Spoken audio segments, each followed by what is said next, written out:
Big Boss season 9 Tamil புலியை பார்த்து பூனை சூடு போட்டுக்கிட்ட கதை அப்படின்னு ஒன்று சொல்லுவாங்க. புலி வந்து காட்டில் கம்பீரமாக நடமாடிக்கிட்டு இருந்துச்சான். அதை ஓரமாக நின்று ஒளிஞ்சிருந்த பார்த்த பூனை ஒன்று, ஆஹா இந்த புலிக்கு என்ன இவ்வளோ பெருசாக உடம்பெல்லாம் கோடு கோடாக இருக்குது, நம்மளும் இதே மாதிரி கோடு போட்டுக்கிட்டோம்னா இது மாதிரி காட்டுவுக்கே ராஜா மாதிரி ஆயிடலாம், நம்மளை பார்த்து எல்லாரும் பயப்படுவாங்க அப்படின்னு நினச்ச பூனை வீட்டுக்கு வந்து என்ன பண்ணுச்சான், நல்ல கம்பியை பழுக்க காய வச்சு உடம்புல கண்ணா பின்னாடி இழுன்னு இழுத்துக்குச்சான்.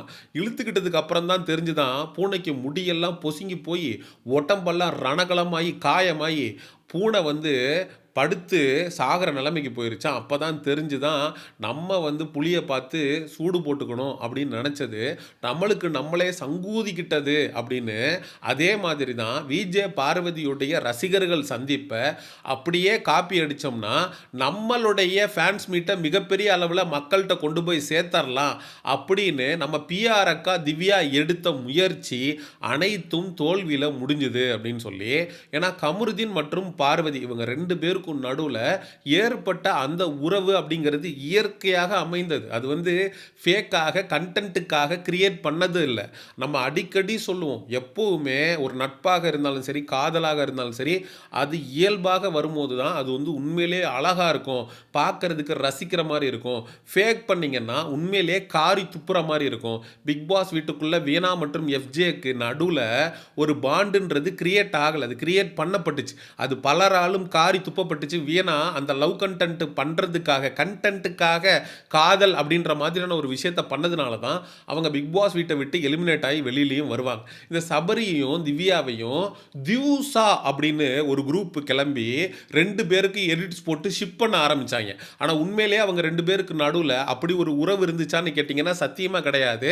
ஏன்னா இது ஒரு பிஆர் அக்கா, அவன் ஒரு காமெடி பீஸு, இவங்க ரெண்டு பேருக்கு நடுவில் செட்டே ஆகாது. இவங்க ரெண்டு பேருக்கு நடுவில் லவ் ட்ராக்கும் போகலை. ஏண்டா வராததை வாவானா எப்படிரா வரும் அப்படின்ற மாதிரி பார்வதி கமருதீனுக்கு இருக்கக்கூடியது உண்மையான ஷிப்பர்ஸ். உள்ளுக்குள்ளே அவங்க ரெண்டு பேருக்கும் நடுவில் ஒரு நல்ல நெருக்கம் அப்படின்றது கிரியேட் ஆகிருந்துச்சு. அதை வந்து வச்சு எடிட் போட்டு வெளியில் இருக்கக்கூடிய நபர்கள் ஷிப் பண்ணிக்கிட்டு இருந்தாங்க. ஆனால் இந்த திவ்யாவுக்கும் சபரிக்கும் எடிட்டே போட முடியல. ஏன்னா அவங்க ரெண்டு பேரும் சேர்ந்து லவ் கண்டென்ட்டும் பண்ணலை, அவங்க ரெண்டு பேருக்கு நடுவில் இயல்பாக ஒரு எந்த கன்றாவியான ஃபீலிங்ஸும் கிரியேட் ஆகலை. திவ்யாவோட ட்ராக்கு தனி, இந்த சபரியோட ட்ராக்கு தனி. அவன் திவ்யா கிட்ட போய் என்னைக்காவது ஒரு தடவை ரொமான்டிக்காக பேசியிருக்கிறானா, ரொமான்டிக்காக ஒரு லுக்காவது அப்படி விட்டுருக்கானான்னு கேட்டிங்கன்னா சத்தியமாக கிடையாது.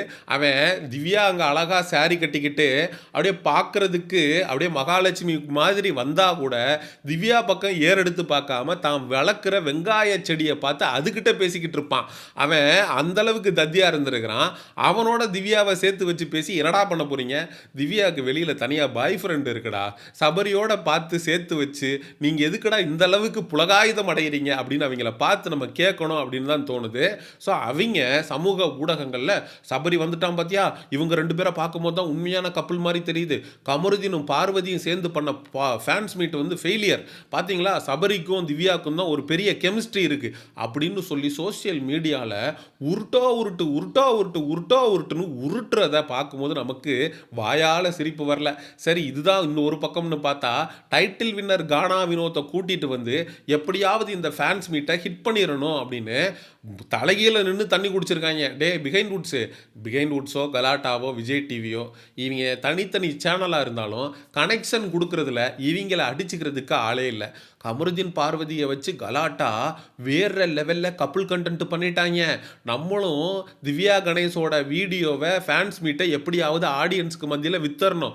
திவ்யாவை தனியாக காட்டினா ஒரு பயம் பார்க்க மாட்டான். அப்போ சபரியை இன்வைட் பண்ணு, சபரியும் திவ்யாவும் கையை உள்ளே விட்டு ஒரு முயலை பிடிக்கிற மாதிரி ஒரு விஷயத்த பண்ணு, ஒரு மானே முயலை பிடிக்கிறதே அப்படின்னு கேப்ஷன் போடு. இருக்கிறவ எல்லாம் ஷிப் பண்ண ஆரம்பிச்சிருவாங்க. இந்த ஷிப்பர் சொல்ல வந்துடுவாங்க. வந்துட்டாங்கன்னா என்கேஜ்மெண்ட் கிடச்சிடும், வீடியோ ஹிட் ஆயிரும் அப்படின்னு கிரிமினலாக பிளான் பண்ண இந்த பிகைண்ட் வுட்ஸு சபரியும் திவ்யாவையும் வச்சு கப்புள் கண்டென்ட்டை பண்ணி வச்சுருக்காங்க. அது பார்க்குறதுக்கு உண்மையிலேயே காரி துப்புற மாதிரி இருக்குது. கானா வினோத் டைட்டில் வின்னர், அவனை உள்ளே கூட்டிகிட்டு வந்து எப்படியாவது கானா வினோத்தையும் திவ்யாவையும் ஒன்றா உட்கார வச்சு பேச வச்சு அது மூலமாக ஒரு கண்டென்ட்டை எடுத்து எப்படியாவது வந்து இந்த ஃபேன்ஸ் மீட்டை சக்ஸஸ் பண்ணிடணும் அப்படின்னு நினச்சாங்க. உண்மை என்னன்னா, அங்க வந்ததெல்லாம் கெலடு கட்ட.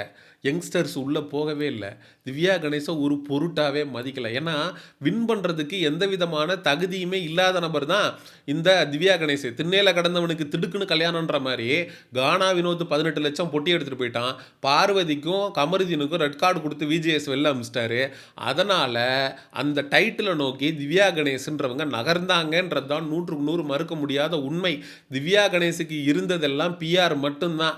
அக்கா டாப் 5ல கமருதீன், பார்வதி, கானா வினோத் இவங்க 3 பேரும் இல்லாம போனதுனால, சபரி மாதிரி மிக்சரு, ஆரோரா மாரி 100 நாளு டம்மியா உட்காந்து மேக்கப் போட்டுக்கிட்டு ஒண்ணுமே பண்ணாம இருந்தாலு, அதுக்கப்புறம் விக்கல்ஸ் விக்ரம் இவங்கெல்லாம் கடா குமாரு, டுமில் குப்பம் வவ்வாலு அப்படின்ற மாரி தனக்கு போட்டியே இல்லாம இருந்த இந்த சபரி, ஆரோரா சின்க்ளர் இவங்களெல்லாம் ஃபினாலே வீக்குக்குள்ள கூட்டிட்டு போனா, திவ்யா கணேஷ் தான்டா டைட்டில ஜெயிக்கும். ஒருவேளை கானா வினோத், பார்வதி, கமருதீன் இவங்கெல்லாம் ஃபினாலே வீக்ல இருந்திருந்து திவ்யா டைட்டில ஜெயிச்சிருந்தா, அக்கா பெருசா டைட்டில ஜெயிச்சு கிழிச்சிருச்சுன்னு பேசலாம். ஸோ ஒரு காம்படிஷனே இல்லாம அக்கா வந்து டைட்டில ஜெயிச்சுட்டு போயிடுச்சு. ஜெயிச்சுச்சுன்னு சொல்றத விட, பிஆர வச்சு காச குடுத்து வாங்குச்சுன்னு சொல்லலாம். ஏன்னா அக்காவே ஒரு ஒப்புதல் வாக்குமூலம் குடுத்துருக்கு. நான் ஒவ்வொரு முறையும் 10 வருஷமா கஷ்டப்பட்டு நடிச்சுக்கிட்டு தாங்க இருக்கேன். என்னங்க பண்றது? என் பேர நாமினேஷன்ல கொண்டு வருவாய்ங்க. எனக்கு அவார்டு குடுக்க போறாய்ங்கன்னு ஆசையா போய் உட்காருவேன். ஆனா ஒவ்வொரு முறையும் எனக்கு அவார்டு குடுக்காம என்ன அடிச்சு பத்தி விட்டுருவாய்ங்க. பக்கத்துல உட்கார்ந்து யாராவது ஒருத்தர் அவார்டு வாங்கியிருந்தா கூட, ச்சே அந்த அவார்டு எப்படி இருக்கும்? அப்படின்னு தொட்டு பார்க்கணும்னு கூட ஆசையா இருக்குங்க. ஆனா நமக்குன்னு வர்றப்ப தொட்டு பார்த்துக்கலாம்னு ஆசையோட இருந்தேங்கன்னு அக்கா தான் ஒப்புதல் வாக்குமூலம் குடுத்துருக்கும். புலிய பார்த்து பூனை சூடு போட்டுக்கிட்ட கதையா? கமருதீன், பார்வதிக்கு ஃபேன்ஸ் வந்து பயங்கரமா வந்தாங்க. வேற லெவல்ல அது சூப்பரா போச்சு. கன்டென்ட் நல்லா இருந்துச்சு. அதே மாரி சபரிய வச்சு திவ்சா அப்படின்ற பேர்ல ஷிப்பர்ஸ் உடைய ஆடியன்ஸ் என்கேஜ்மெண்ட்டை வச்சு எப்படியாவது இந்த ஃபேன்ஸ் மீட்டை ஹிட் பண்ணணும்னு சொல்லி இவங்க எடுத்த முயற்சி மிகப்பெரிய அளவில் தோல்வியில் முடிஞ்சிருக்கு அப்படிங்கிறது தான் 100க்கு 100 மறுக்க முடியாத உண்மை. கேட்டால் இந்த திவ்யா கணேஷுடைய பிஆர் கும்பல் உங்கள் அக்கா என்னடா பண்ணுச்சுன்னா 18+ கண்டென்ட் பண்ணலை, லவ் கண்டென்ட் பண்ணலை, டிசிப்ளினோடு இருந்திருக்கிறாங்க, டெக்கோரத்தோடு இருந்திருக்கிறாங்க, கண்ணியமாக இருந்திருக்கிறாங்க அப்படின்னு உருட்டுவானுங்க. டேய் ஒரே வார்த்தையில் பிக் பாஸ் வீட்டுக்குள்ளே ஒன்றுமே பண்ணலை அப்படின்னு சொல்லிட்டு போங்கடா, பொருத்தமாக இருக்கும். அக்கா ஒன்றுமே பண்ணாமல் டைட்டிலை தட்டி தூக்கிட்டு போயிடுச்சுன்றதாண்டா 100க்கு 100 மறுக்க முடியாத உண்மை. ஸோ வழக்கமாக ஒவ்வொரு சீசன்லேயும் ஏதாவது ஒரு டம்மி கண்டஸ்டண்ட்டுக்குன்னு இந்த கோப்பை வந்து பல இடங்களில் பல நேரங்களில் கிடைத்திருக்கு. ரித்விகாவுக்கு கிடைச்சிது, முகினுக்கு கிடைச்சிது. அதே மாதிரி இந்த பர்டிகுலர் சீசனில் திவ்யா கணேஷ் ஒரு அன்டிசர்வ்டு வின்னர் அப்படின்றதாண்டா 100க்கு 100 மறுக்க முடியாத உண்மை. அதாவது மக்களால் தேர்ந்தெடுக்கப்பட்ட நபர் அப்படின்னு திவ்யா கணேசை நம்ம சொல்லவே முடியாது. நம்ம சேனலில் கூட போனா போது திவ்யா கணேஷுக்கு ஓட்டு போடுங்கடா. ஏன்னா இந்த பூமர் சம்மரி, அதுக்கப்புறம் இந்த ஆர்ஆர் சின்க்ளரு, இந்த விக்கல்ஸ் விக்ரம் இவங்கெல்லாம் ஒன்றுமே பண்ணாமல் டைட்டில் ஜெயிக்கிறதுக்கு இந்த ஒர்ஸ்ட்டில் ஒரு பெஸ்ட்டை செலக்ட் பண்ண வேண்டிய இடத்துல மக்கள் இருந்தாங்க. அதனால தான் திவ்யாவுக்கு கோப்பை அப்படிங்கிறது போச்சு. ஸோ ஒரு டஃபஸ்ட் கண்டஸ்டன்ட் ஃபினாலே வீக்குள்ளே வந்திருந்தாங்கன்னா திவ்யாவால் அந்த கோப்பையை நினச்சி கூட பார்த்துருக்க முடியாது. இந்த அக்காவுக்கு, இந்த அப்பத்தாவுக்கு ஃபேன்ஸ் மீட்டே அதிகம். அதில் இந்த ஃபேன்ஸ் மீட்டை பார்வதி கமருதீன் ஃபேன்ஸ் மீட்டோட கம்பேர் பண்ணி சோஷியல் மீடியாவில் பார்வதியை கிரிட்டிசைஸ் பண்ணுறாங்க ஒரு குரூப்பு. அவங்கள பார்த்தா தான் நமக்கு உண்மையிலேயே ரொம்ப வருத்தமாக இருக்குது. சரி, மக்களாகிய நீங்கள் திவ்யா கணேஷோட ஃபேன்ஸ் மீட்டில் சபரி வந்தது, கானா வினோத் வந்தது.